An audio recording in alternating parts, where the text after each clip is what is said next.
Mes chers amis, chers auditeurs, j'aurais même dit chers téléspectateurs, chers internautes, nous sommes contents à Adventist Media Ministries de vous rencontrer encore. C'est la 9e leçon, c'est le 9e programme que nous vous présentons et nous espérons que le Saint-Esprit, nous espérons que Dieu dans son amour et sa miséricorde pourrait vous aider comme il nous aide à transmettre le message, à transmettre les sujets. Aujourd'hui, nous allons utiliser un sujet très important. L'homme a besoin du salut. L'homme a besoin du salut. Tout ce que Dieu avait créé était bon.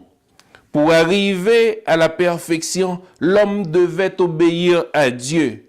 Comme nous avions raté l'occasion, Dieu nous donne à chacun de lui obéir pour avoir le salut.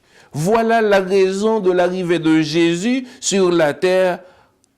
De Dieu en homme, il vient pour nous sauver. Je vous dis quelque chose maintenant, avant bien même d'entrer dans le sujet. Vous avez besoin du salut. Et le salut n'est même pas dans la parole. Le salut n'est tout autre que Jésus-Christ. Il est le seul à pouvoir vous sauver. Le salut consiste à sauver l'homme des conséquences spirituelles du péché, principalement la délivrance du péché et la condamnation éternelle au moyen de l'expiation de Jésus-Christ. Chaque humain, quelle que soit sa race, quel que soit son pays, quelle que soit sa situation économique, quelle que soit sa situation sociale, quelle que soit sa situation financière, a besoin du salut, car tous ont péché et sont privés de la gloire de Dieu, dans Romains chapitre 3, le verset 23. Avant même d'entrer dans le sujet, dans le vif du sujet, à répondre aux questions, je vous demanderai, s'il te plaît, de me donner quelques secondes pour faire une prière et appeler Jésus-Christ, appeler le Saint-Esprit à intervenir dans notre conversation maintenant en présentant le sujet. Ô Éternel, notre Père, notre Dieu, nous voulons te remercier parce que, Seigneur Jésus-Christ, nous avons besoin du salut. Nous avons péché contre toi. Nos pères ont péché contre toi. Oh, nos grands-pères ont péché contre toi. Nous venons devant toi pour te demander pardon, non seulement pour nos péchés, mais pour les péchés de tous nos parents, pour les péchés de nos auditeurs, pour les péchés de tous les téléspectateurs qui sont, pour les péchés de tous ceux qui nous écoutent maintenant. Seigneur, nous savons que le Saint-Esprit a ce pouvoir.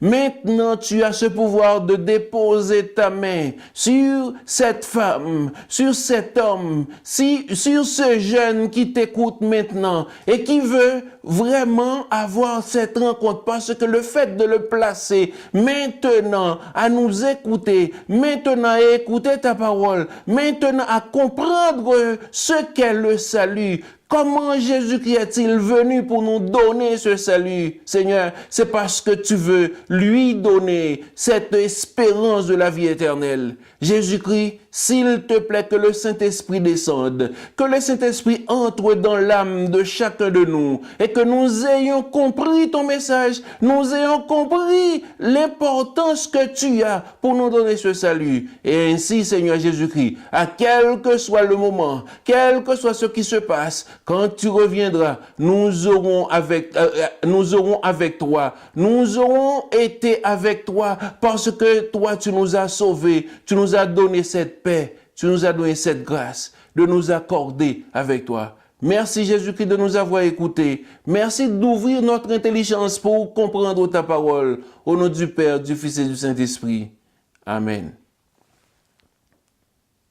Par qui peut-on obtenir le salut?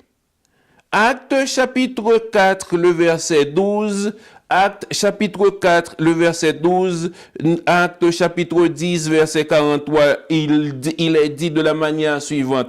Il n'y a de salut en aucun autre, car il n'y a sous le ciel aucun autre nom qui ait été donné parmi les hommes, par lequel nous devions être sauvés. Aucun autre, aucune personne, quel que soit son pouvoir, quelle que soit sa gloire, quel que soit son statut social, quel que soit son statut politique, aucune autre personne sous le ciel ne peut pas nous donner le salut.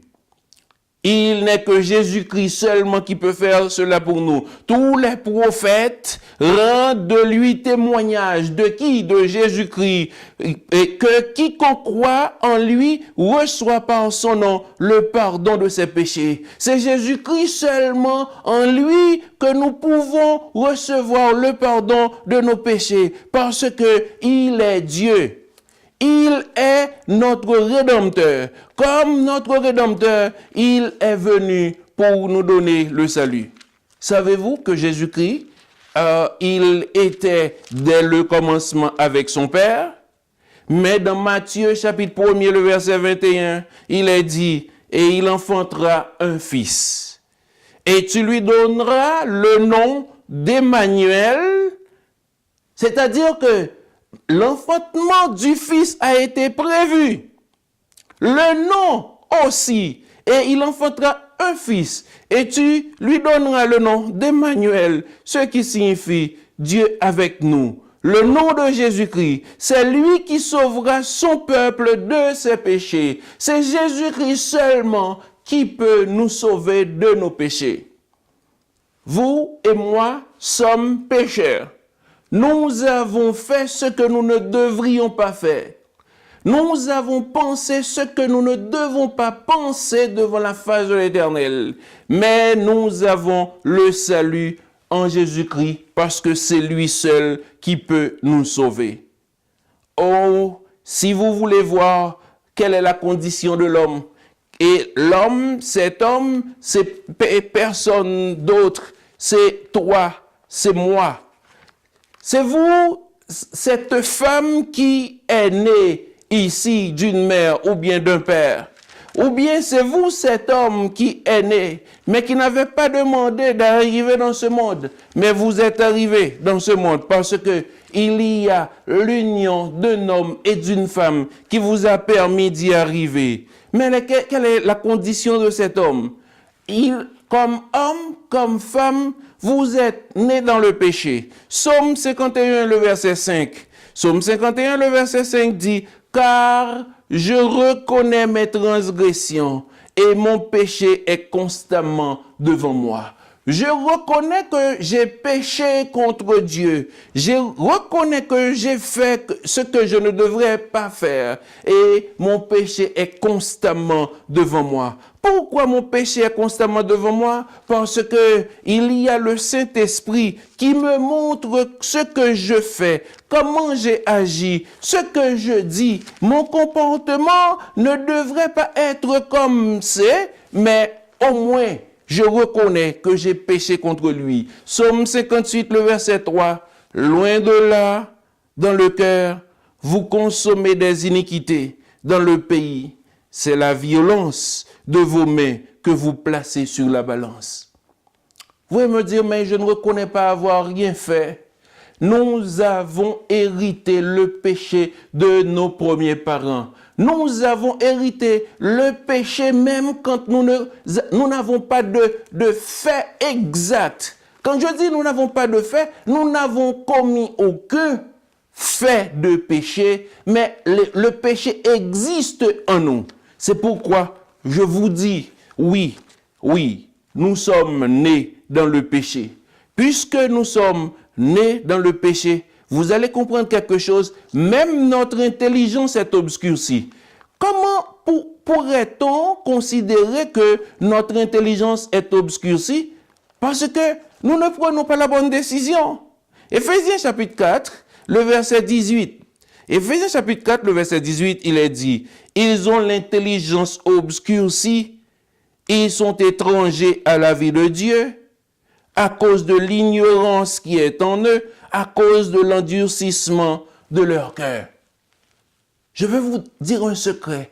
Si ce n'est pas le Saint-Esprit qui entre en nous pour éclairer nos intelligences, nous sommes complètement étrangers à Dieu. C'est pourquoi il n'y a pas de salut en aucun autre homme. Il n'y a pas de salut en aucune autre personne. Il n'y a pas de salut en aucune autre femme. Même quand on parle de son intelligence, même quand on parle de son héritage, mais l'héritage spirituel, nous pouvons seulement le trouver en Jésus-Christ.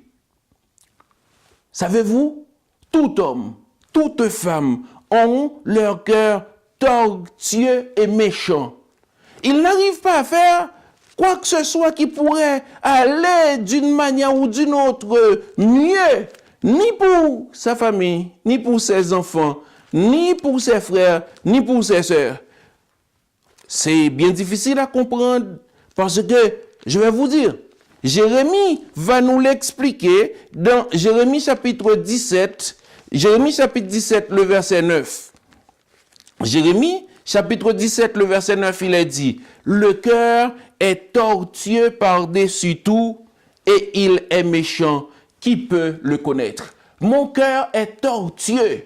Votre cœur est tortueux. Le cœur de votre ami le plus proche est tortueux.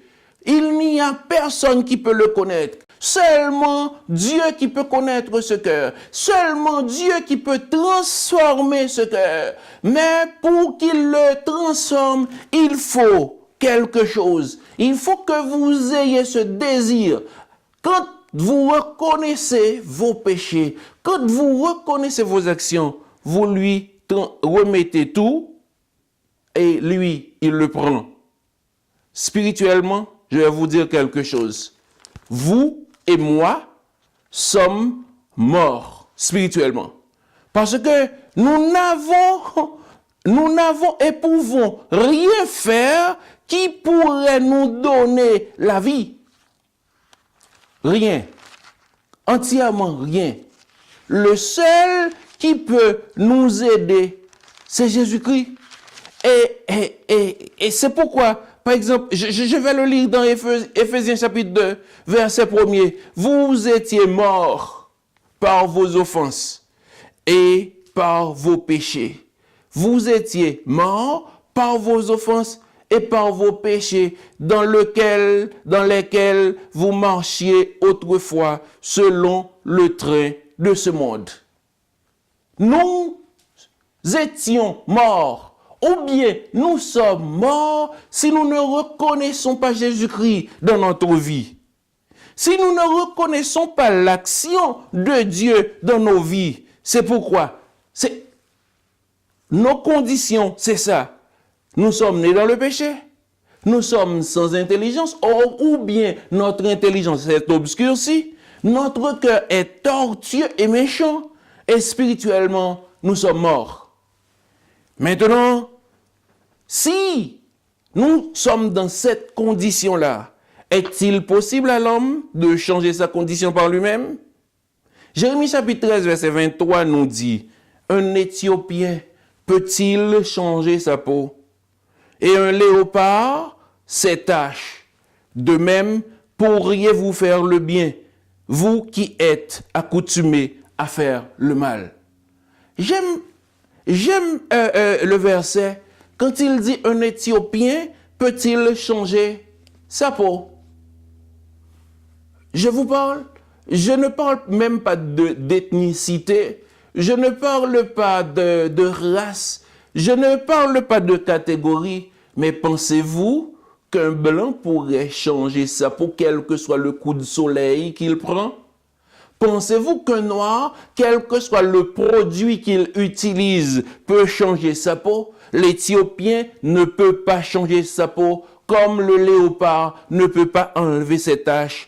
Aussi, nous-mêmes, nous ne pouvons pas faire le bien parce que nous avons la coutume de faire le mal. Et puisque le mal habite en nous, puisque le mal prend possession de nous, puisque le mal ne nous permet pas d'arriver à ce changement, savez-vous ce qui est arrivé? Nous ne pourrons non plus rien changer. Seulement Jésus-Christ peut arriver à le faire pour nous.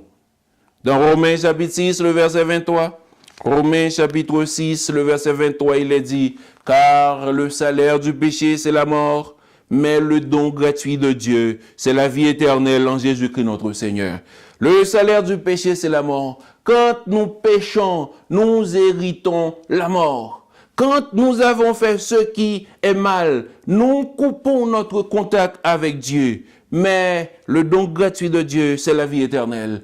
Et je vous le dis, vous n'avez rien à payer, vous n'avez rien à faire. C'est seulement dire à Dieu que oui, je veux accepter ce salut que tu donnes. Si tu le dis maintenant, le Saint-Esprit va prendre possession de toi.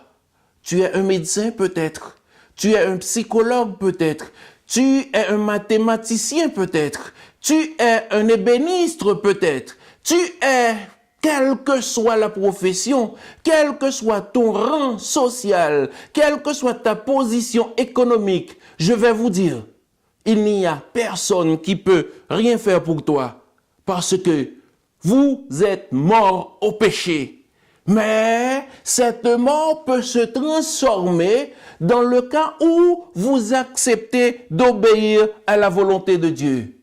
Et si vous le faites, même quand personne ne le sait, même quand le voisin ne le connaît pas, mais savez-vous quelque chose? Vous allez hériter la vie éternelle. Et le fait que Jésus-Christ ait fait une transformation dans votre vie, le fait que Jésus-Christ vous permet d'accepter cette relation avec lui, je vous assure que la vie éternelle devient une garantie pour vous. Et cette garantie, c'est Dieu seulement qui peut vous le donner. Romains chapitre 3, verset 19-20. Romains chapitre 3, verset 19-20. Or, nous savons que tout ce que dit la loi, elle le dit à ceux qui sont sous la loi, afin que toute bouche soit fermée et que tout le monde soit reconnu coupable devant Dieu. C'est la seule raison de la loi. C'est pour que vous et moi, nous reconnaissions que nous avons péché contre Dieu. Même quand nous voulons consacrer notre vie, même quand nous voulons nettoyer nos pensées, nous n'arriverons pas. Parce qu'au verset 20, il est dit, « Car nul ne sera justifié devant lui, nul ne sera justifié devant lui par les œuvres de la loi, puisque c'est par la loi que vient la connaissance du péché. » C'est la loi seulement qui fait que nous reconnaissons qu'il y a le péché. C'est la loi seulement qui fait que nous reconnaissons que nous avons fait ce qui est mal devant Dieu. Et puisque nous reconnaissons ce qui est mal devant Dieu, Dieu nous permet de rencontrer Jésus-Christ. Et quand nous rencontrons Jésus-Christ, nous avons la vie éternelle. Est-il possible à l'homme de changer sa condition par lui-même? Vous voyez que non. L'homme ne peut pas changer sa condition par lui-même. C'est Jésus-Christ seulement qui peut le faire pour nous. Maintenant, la quatrième question arrive de la manière suivante. De quoi l'homme a-t-il besoin de sa recherche du salut? Je vais vous dire. Dans notre quête du salut, dans notre quête de la vie éternelle, ce que nous avons besoin des Saintes Écritures, de la parole de Dieu. Dans 2 Timothée chapitre 3, verset 15, il est dit, toute écriture est inspirée de Dieu et utile pour enseigner, pour convaincre, pour corriger, pour instruire l'homme dans la justice, afin que l'homme de Dieu soit accompli et propre à toute bonne œuvre. Donc, les Saintes Écritures peuvent avoir un effet sur vous comme sur moi, parce que ces Écritures sont inspirées de Dieu. Elles sont là, elles sont utiles pour vous corriger, pour me corriger. Je vais vous dire que j'ai grandi avec cette parole. J'ai prêché cette parole. Je donne des campagnes d'évangélisation avec cette parole. Mais malgré tout, le péché habite en moi. Malgré mes invitations aux autres à accepter Dieu, à venir en relation avec Dieu, je vous le dis, si ce ne sont pas les Saintes Écritures qui m'aident à rencontrer Jésus-Christ, je ne pourrais rien faire. C'est pourquoi je vous dis, mon cher frère, je vous dis, mon cher sœur, je vous dis, mon cher jeune, je vous dis, vous qui m'écoutez maintenant, vous devez entrer en contact avec cette écriture. C'est la seule qui peut vous convaincre, vous corriger, vous instruire dans la justice pour que vous soyez propre à toute bonne œuvre. Et cette bonne œuvre, c'est Dieu seulement qui peut vous aider à y arriver. Ésaïe chapitre 45, verset 22. Ésaïe chapitre 45, le verset 22. On va trouver quelque chose tellement extraordinaire ici, là. Ésaïe chapitre 45, le verset 22. Nous devons toujours regarder à Jésus. Il est dit, tournez-vous vers moi et vous serez sauvés. Vous qui êtes aux extrémités de la terre, car je suis Dieu et il n'y en a point d'autre. Tournez-vous vers moi, dit Jésus. Tournez-vous vers moi, dit Dieu. Vous serez sauvés. Vous qui êtes aux extrémités de la terre, je ne sais pas où est-ce que vous vous trouvez maintenant en m'écoutant. Je ne sais pas où est-ce que vous avez trouvé cette référence à écouter la parole de Dieu. Mais Dieu veut vous dire, car je suis Dieu et il n'y a point d'autre. Il n'y a personne d'autre qui pourrait vous sauver. Donc, vous voulez avoir cette vie éternelle? Vous voulez vraiment marcher avec Dieu? Hey, c'est maintenant le moment. Hey, c'est maintenant l'opportunité que vous avez. Cette opportunité, Dieu veut vous dire, mon cher frère, Dieu veut vous dire, ma chère sœur, que c'est le temps. C'est le temps. Hébreux chapitre 9, le verset 28. Hébreux chapitre 9, le verset 28. Il est dit, après quoi vient le jugement. De même, Christ s'est offert une seule fois pour porter les péchés de plusieurs, et de plusieurs apparaîtra sans péché une seconde fois à ceux qui l'attendent pour le salut. Jésus-Christ veut vous donner le salut. C'est pourquoi il est venu sur terre, il a pris sur son dos tout le péché. Mais ce n'est pas votre péché seulement. C'est le péché de vos enfants, le péché de votre femme, le péché de votre mari, le péché de vos frères et sœurs, le péché de votre village, le péché de la ville dans laquelle vous vous trouvez maintenant, le péché du pays dans lequel vous vous trouvez maintenant. C'est Dieu qui veut vous donner ce contrôle. Et si vous avez ce contrôle, je vous le dis, c'est Dieu qui peut le faire pour vous.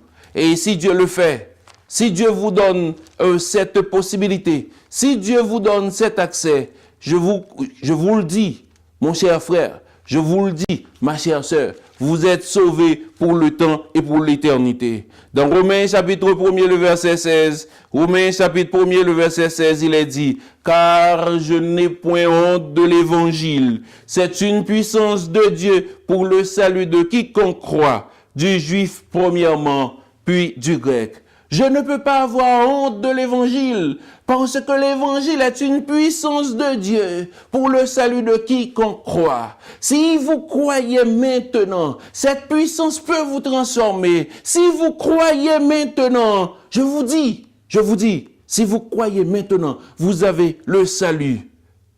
Oui, ce message a été adressé aux Juifs, je vous le dis, parce que Dieu les avait choisis. Ce message avait été adressé aux Grecs. Oui, eux aussi, ils ont été parmi. Mais savez-vous, Dieu a placé l'apôtre Paul sur un chemin où, pendant ce temps, il l'a pris sur le chemin. Il est passé par des choses pour avoir cette transformation. Mais cette transformation n'a pas été seulement pour lui, c'est pour vous et pour moi.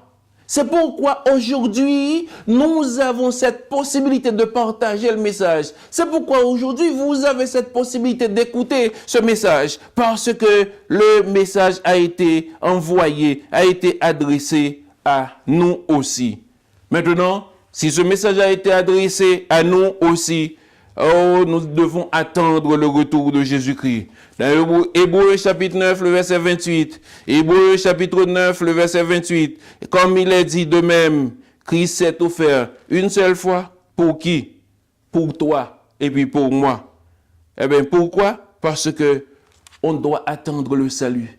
Le salut arrivera. ce qui se passe dans le monde aujourd'hui, ce qui se passe autour de nous, les crises politiques, les crises de la faim, comme la Bible avait prédit, sont en train de passer à chaque instant, à chaque moment. Savez-vous pourquoi? C'est pour nous dire qu'il arrive quelque chose, qu'il va arriver quelque chose. Mais moi, je sais ce qui va arriver. Si vous ne le savez pas, je veux vous le dire, c'est Jésus-Christ qui reviendra. Il reviendra quand? Je ne peux pas vous le dire. Il reviendra à quel moment? Je ne peux pas vous le dire. Mais si vous attendez le retour de Jésus-Christ, quel que soit le moment qu'il revienne, quel que soit le moment où vous êtes, il va vous avoir et il va vous prendre. Nous allons nous rencontrer. Vous allez reconnaître cette voix. Et moi, le Saint-Esprit va nous permettre d'entrer en contact. Oh, je vous le dis, le Christ accordera-t-il le salut à quelqu'un qui refuse de lui obéir? Le Christ accordera-t-il le salut à quelqu'un qui refuse de lui obéir? Hébreux chapitre 5, verset 9, il est dit, « Et qui, après avoir été élevé à la perfection, est devenu pour tous ceux qui lui obéissent l'auteur d'un salut éternel. » Non, si vous n'acceptez pas, si vous refusez d'obéir à Dieu, vous ne pouvez pas avoir la vie éternelle. Parce que, après avoir été élevé à la perfection, Jésus-Christ, il est devenu pour tous ceux qui lui obéissent. Pour tous ceux qui lui obéissent. Parce que, peut-être, vous avez connu la parole, peut-être vous l'avez entendue, peut-être vous l'avez même étudiée, peut-être vous avez même été avec Jésus-Christ avant même de m'écouter maintenant, mais si vous choisissez de ne pas obéir à Dieu, puisque c'est Dieu, c'est Jésus-Christ seulement qui est l'auteur d'un salut éternel, mais pour ceux qui l'obéissent, nous le rencontrons dans Hébreux chapitre 5, verset 9. Nous pouvons vous dire, chers frères, chères sœurs, le salut nous est offert par Jésus-Christ. C'est aussi pour cela qu'il peut sauver, Jésus-Christ, parfaitement ceux qui s'approchent de Dieu par lui, ayant toujours vivant pour intercéder en leur faveur. Hébreux chapitre 7, le verset 25. Je vous le dis, Jésus-Christ, il intercède pour vous et pour moi. Il veut nous donner la vie éternelle. Il veut nous montrer comment y arriver. Dans Jude 24, il est dit, il est capable de nous préserver de toute chute. Le salut est gratuit. Vous n'avez rien à payer. Il est une bénédiction de Dieu pour vous. Lève-toi, Éternel. Sauve-moi, mon Dieu, car tu frappes à la joue de mes ennemis. Tu brises les dents des méchants. C'est Dieu qui le dit dans Psaume 3, le verset 8. L'obéissance requise d'Adam et Ève au jardin d'Éden sera accomplie pour le reste de son peuple qui garde les commandements de Dieu et qui ont le témoignage de Jésus-Christ. Apocalypse chapitre 12, verset 17. Oh, si vous voulez vraiment avoir cette possibilité d'avoir la vie éternelle, aujourd'hui, vous devez prendre votre décision d'obéir à Dieu.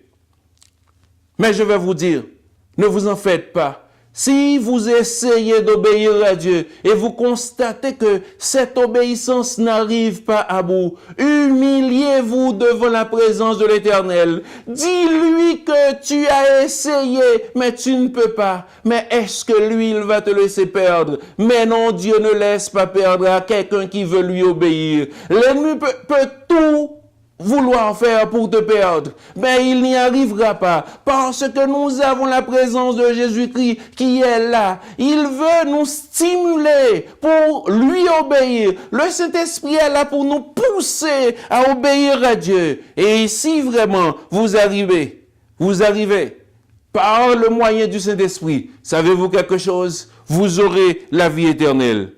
Parce que cette vie éternelle vous a été accordé à grand prix. Et ce grand prix, savez-vous ce que c'est? Jésus-Christ est venu sur la terre. Il est venu pour vous donner le salut, pour me donner le salut. Donc, est-il vraiment nécessaire pour le Christ de venir sur la terre? Je dis oui. Parce que vous, la race humaine, ne pourrait en aucune manière avoir la vie éternelle si Jésus-Christ n'était pas venu. Donc, le but de Jésus en venant sur la terre, c'est pour nous sauver.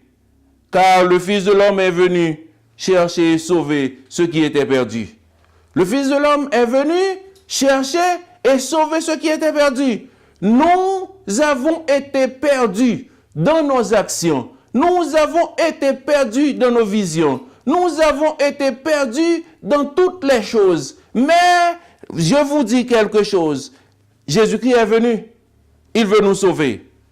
Les hommes perdus valaient beaucoup plus que toutes les richesses et la gloire de la terre réunie.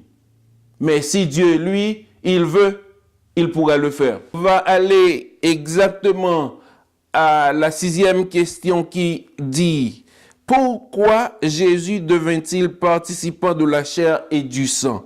Nous trouvons la réponse dans Hébreux chapitre 2, le verset 14. Ainsi donc, puisque les enfants participent au sang et à la chair, il y a également participé lui-même, afin que par la mort, il anéantisse celui qui a la puissance de la mort, c'est-à-dire le diable. Nous sommes la chair et le sang. Nous avons cette participation de sang et de chair.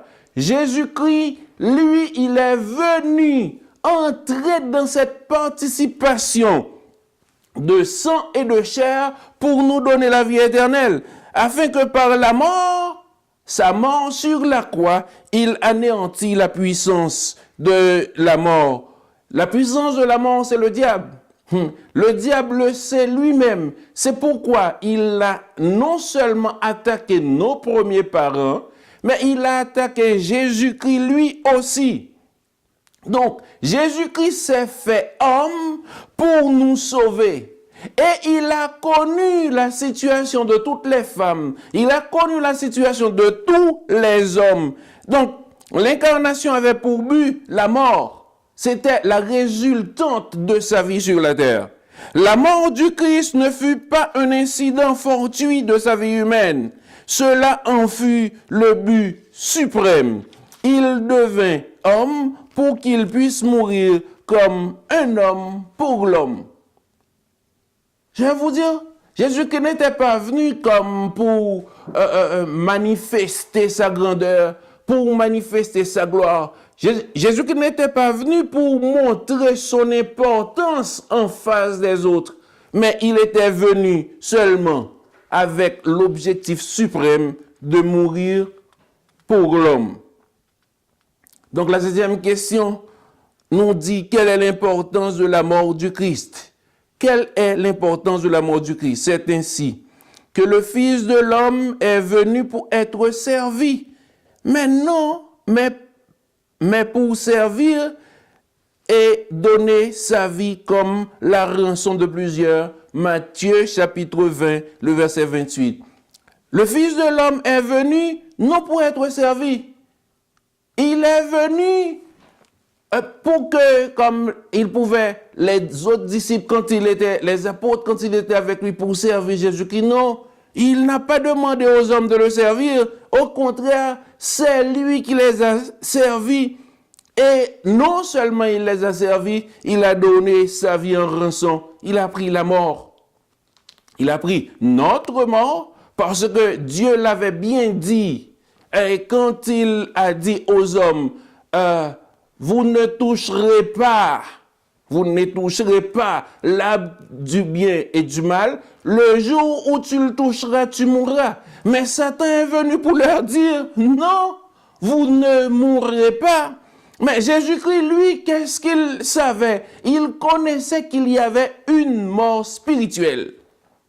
Cette mort spirituelle ne permet pas aux hommes d'avoir le contact spirituel avec Dieu.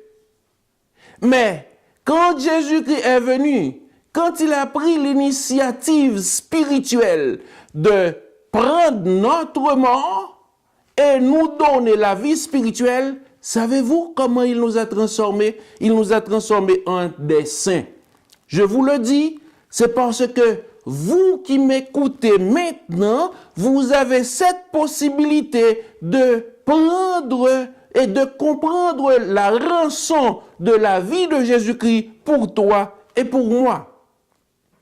Si je peux vous parler maintenant, si je peux avoir cette assurance spirituelle, c'est parce que je sais que Jésus-Christ a fait l'échange. Mais ce n'est pas un échange physique. Il y aura toujours de la maladie, il y aura toujours de la mort, il y a toujours des problèmes, il y aura toujours de mauvaises circonstances. Cependant, malgré tout cela, je crois au nom de Jésus-Christ, j'ai la victoire et c'est cette croyance aussi que vous devez avoir en Jésus-Christ. À plusieurs reprises, le Nouveau Testament fait mention de la mort de Jésus. L'Ancien Testament contient des prophéties qui s'y réfèrent également. C'est le chemin qu'il devait emprunter pour éliminer Satan. S'il n'avait pas pris ce chemin-là, de servir les autres et donner sa vie en rançon pour plusieurs, personne ne pourrait avoir cette possibilité d'avoir la vie éternelle. Mais maintenant, vous pouvez croire en cette vie éternelle. Moi, j'y crois. Parce que ce n'est pas par mes efforts que j'y arriverai. Mais c'est Dieu lui-même qui a envoyé son Fils unique pour moi. Et pour moi spécialement. Mais il le fait aussi pour toi, à la seule condition si vous acceptez que ce Jésus-Christ est venu pour vous. Quand vous l'acceptez vraiment, et ça fait une différence. La 8e question. Quel était le thème de la conversation de Moïse et Élie avec le Christ sur la montagne de la transfiguration? Je veux seulement vous dire un petit peu que Jésus-Christ était, avant sa mort, sur la montagne à prier. Il demandait aux apôtres qui étaient avec lui de lui aider à prier.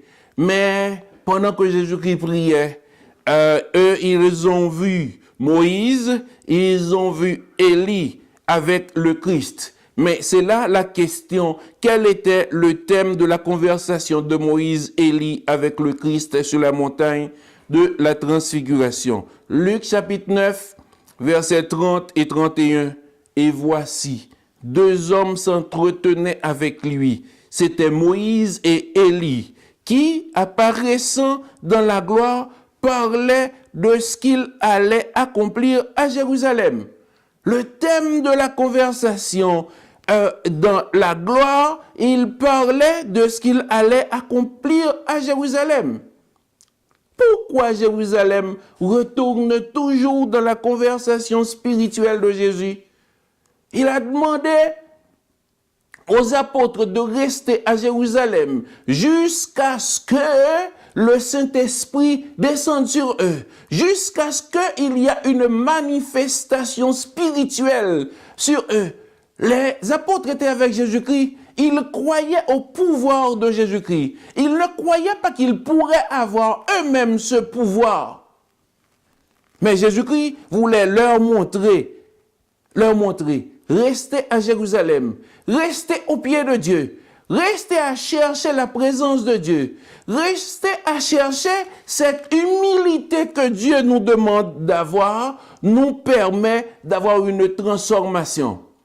Vous permet de vous transformer. Et cette transformation ne vient pas de vous. C'est une transformation spirituelle que seulement le Saint-Esprit peut mettre en vous. C'est une transformation spirituelle que seulement le Saint-Esprit peut mettre en moi. Et c'est là ma satisfaction comme chrétien, ma satisfaction comme celui qui marche dans les pas de Jésus-Christ, parce que quand le Saint-Esprit rentre, il fait cette transformation. Donc, il parlait ce qu'il allait accomplir à Jérusalem.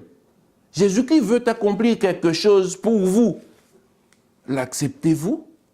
Jésus-Christ a accompli quelque chose pour moi. Je l'ai accepté. Savez-vous pourquoi je l'ai accepté? Parce que j'ai tout essayé pour voir qu'est-ce que je pourrais faire par moi-même. Je n'y arrive pas. Mais quand j'ai accepté que Jésus-Christ a fait cette transformation dans ma vie, savez-vous, il y a une différence. Donc, la 9e question se dit, pourquoi Jésus mourut-il? Nous trouvons la réponse dans Ésaïe chapitre 53, le verset 5. Ésaïe chapitre 53, le verset 5, il est dit, mais il était blessé pour nos péchés, brisé pour nos iniquités. Le châtiment qui nous donne la paix est tombé sur lui, et c'est par ses meurtrissures que nous sommes guéris. Je pourrais vous dire que ça, c'est comme une transférence, un changement de situation. Jésus-Christ blessé pour nos péchés.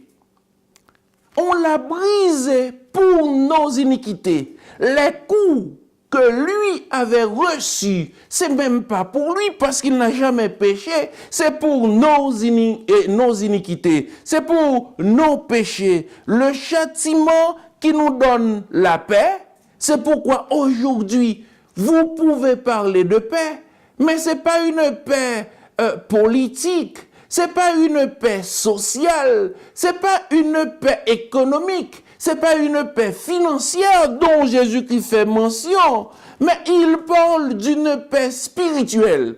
Pour avoir cette paix spirituelle, il faut qu'il y ait quelque chose. Et ce quelque chose-là, c'est que Jésus-Christ doit prendre notre place. Le châtiment qui nous donne la paix est tombé sur lui et c'est par ses meurtrissures que nous sommes guéris. Aujourd'hui, je peux parler de la guérison spirituelle. Aujourd'hui, je peux parler d'un contact spirituel avec Dieu seulement parce que Jésus-Christ a été meurtri. Je voudrais comme reconsidérer un petit peu Ésaïe chapitre 53. Ésaïe chapitre 53, je vais lire au verset 8, 11 et 12. Le verset 8 nous dit, il a été enlevé par l'angoisse et le châtiment. Mais de quelle angoisse et de quel châtiment il parle ici? De notre angoisse, de notre châtiment. Et parmi ceux de sa génération qui a cru qu'il était retranché de la terre des vivants. Savez-vous, de sa génération, comme il était venu de sa relation avec, de sa relation sociale, de la classe basse, de la classe commune, je pourrais dire, eh bien, il voulait comme le retirer. Et non seulement ils l'ont retiré, ils l'ont même tué. Mais ce n'est pas seulement la mort de Jésus-Christ n'était pas quelque chose de plus mauvais. Parce que si Jésus-Christ n'était pas mort, vous et moi ne pourrions pas avoir la vie éternelle. Au verset 11, il dit, à cause du travail de son âme, il rassasiera ses regards. Par sa connaissance, mon serviteur juste justifiera beaucoup d'hommes et il se chargera de leur iniquité. C'est pourquoi je lui donnerai sa part avec les grands. Il partagera le butin avec les puissants, parce qu'il s'est livré lui-même à la mort et qu'il a été mis au nombre des malfaiteurs, parce qu'il a porté les péchés de beaucoup d'hommes et qu'il a intercédé pour les coupables. Voilà le travail de Jésus-Christ. Voilà le but pour lequel il était venu sur la terre.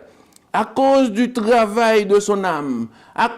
On parle en anglais, quand on dit que la femme est en labor, c'est quand la femme souffre pour son accouchement. Mais le travail de son âme, la souffrance dans son âme, il rassasie les regards. Par sa connaissance, mon serviteur juste justifiera beaucoup d'hommes. Jésus-Christ est venu par sa connaissance. Par sa connaissance, il a justifié vous et moi. Tous ceux qui veulent vivre cette justification spirituelle peuvent l'avoir seulement par Jésus-Christ. Et il se chargera de leurs iniquités. Aujourd'hui, je peux vous dire quelque chose. Je peux pécher parce que je suis un pécheur. J'ai l'héritage même du péché en moi. Mais ce qui me rassure, c'est parce que par la mort de Jésus-Christ, il se charge de mes iniquités. Mesdames, mesdemoiselles et messieurs, je veux vous dire, Jésus-Christ a eu part avec les grands. C'est pourquoi aujourd'hui vous pouvez le connaître. Oui, c'est vrai, les scientifiques commencent à dire de grandes choses de la religion, même de Jésus-Christ. Mais Jésus-Christ, maintenant, partage son butin avec les puissants parce qu'il s'est livré lui-même à la mort. Non seulement il s'est livré lui-même à la mort, mais il a été mis au nombre des malfaiteurs.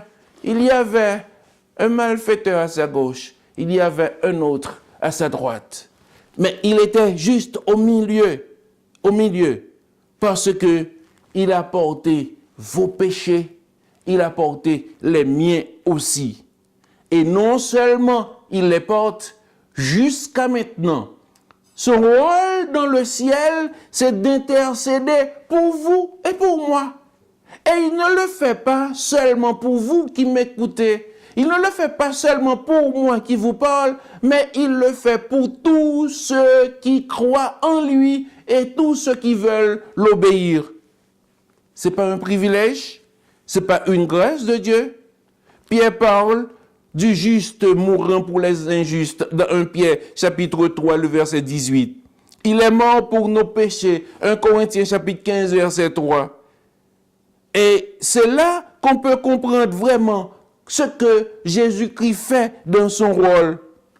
Je vais regarder un petit peu avec vous dans 1 Pierre chapitre 2, le verset 24.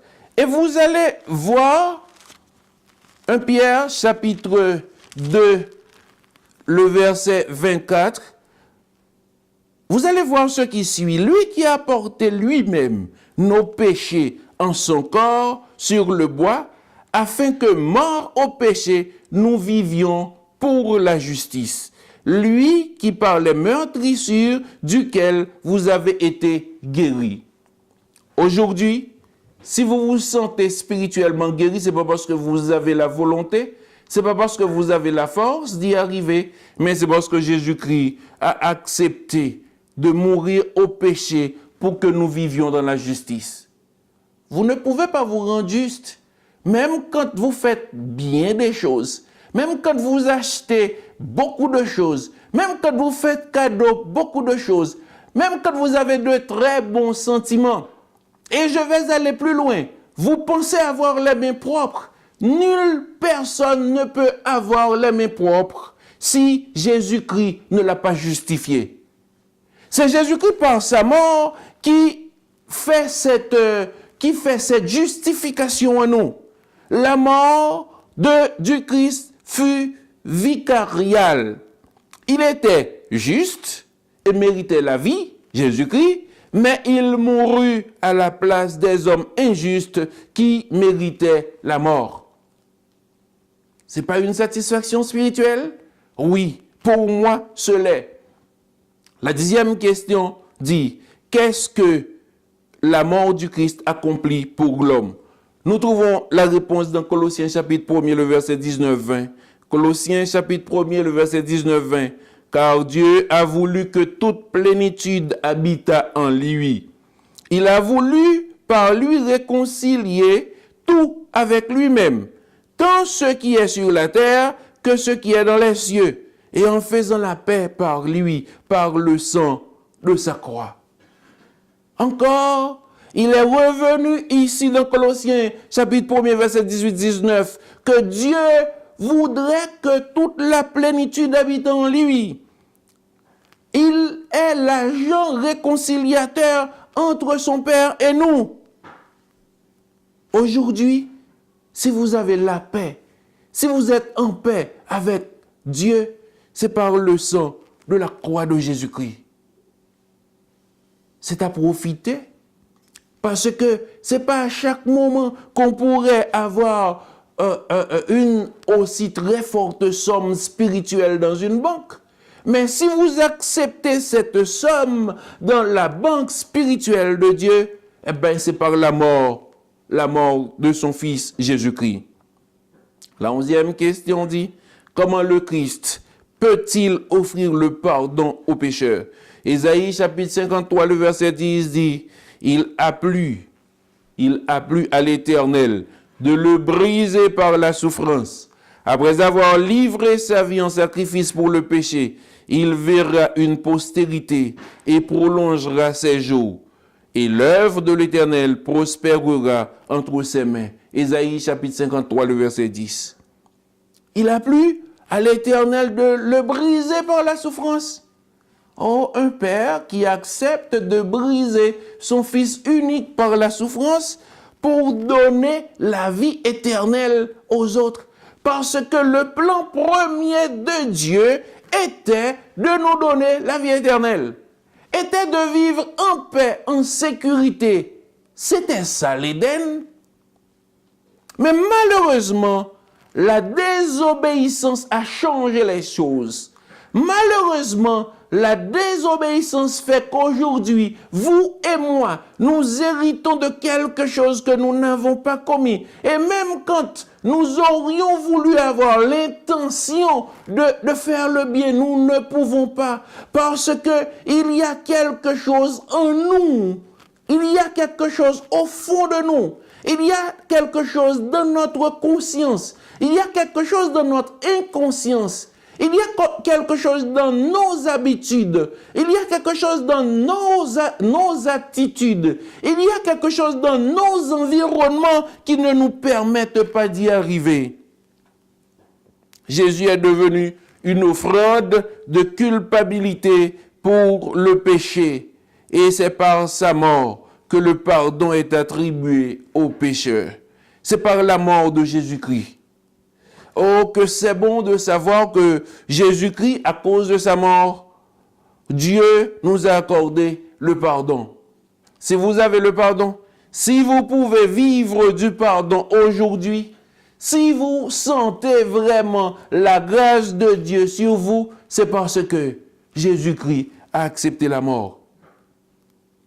Oh, il s'est donné lui-même en rançon pour tous. C'est là le témoignage rendu en son temps. Quand Jésus-Christ s'est donné lui-même en rançon pour tous, pour vous, pour vos voisins, pour vos frères, pour vos sœurs, pour vos familles, pour le village dans lequel vous vous trouvez maintenant, pour les gens qui ne croient même pas en lui, qui ne le connaissent même pas. Savez-vous quelque chose? Vous qui m'écoutez, vous pouvez faire une différence. Et cette différence n'est pas une différence d'homme, n'est pas une différence de femme non plus, mais c'est une différence spirituelle. Parce qu'il y a un prix du rachat qui a été payé pour vous. Ce prix du rachat qui a été payé, tous les hommes sont virtuellement pardonnés. Vous et moi, nous sommes pardonnés devant la présence de Jésus-Christ. Ce que nous devons faire, c'est seulement lui obéir. Le sacrifice, Dieu ne nous demande plus de sacrifice parce que son Fils Jésus-Christ a déjà fait le sacrifice. C'est par la foi que l'homme doit accepter le pardon et croire qu'il le reçoit. Donc ma question à vous, avez-vous la foi en la mort de Jésus-Christ? Ce Fils de Dieu qui est sorti du ciel, qui a pris la forme d'un homme pour vous sauver, pour sauver votre mari, pour sauver votre femme, pour sauver vos enfants, pour sauver vos parents, pour sauver vos petits-enfants. Vous pouvez le comprendre? Le Christ vint sur la terre, il souffrit la mort pour chacun. Comme Christ est venu et il est mort, Dieu peut accorder à l'homme le salut. C'est ce qu'il fait aujourd'hui. On a le salut, vous et moi. Il est mort pour l'injustice. Il est mort pour le pécheur. Il est mort pour ce que je n'ai même pas encore fait. Il est mort pour les impies. Et moi, quand j'aurai été élevé de la terre, dit Jésus-Christ, j'attirerai tous les hommes à moi. En parlant ainsi, il indiquait de quelle mort il devait mourir dans Jean chapitre 12, le verset 32, le verset 33. Et moi, Quand j'aurai été élevé de la terre, j'attirerai tous les hommes à moi. Aujourd'hui, il veut attirer votre attention. Aujourd'hui, il veut vous dire, mon cher enfant, ma chère fille, je veux que tu sois proche de moi. La seule chose que vous devez faire, c'est d'accepter le pardon que vous pouvez recevoir par la foi. La mort de Jésus-Christ est comme un aimant venant du ciel pour attirer tous les hommes à lui. Et je vous dis, cet aimant est là toujours à votre disposition. Si vous voulez que cet aimant vous attire maintenant, il peut le faire. Parce que c'est Jésus-Christ. Et Jésus-Christ, il est là pour tout le monde. Non seulement pour vous, mais pour toute votre famille. Non seulement pour moi, mais il l'a fait pour toute ma famille.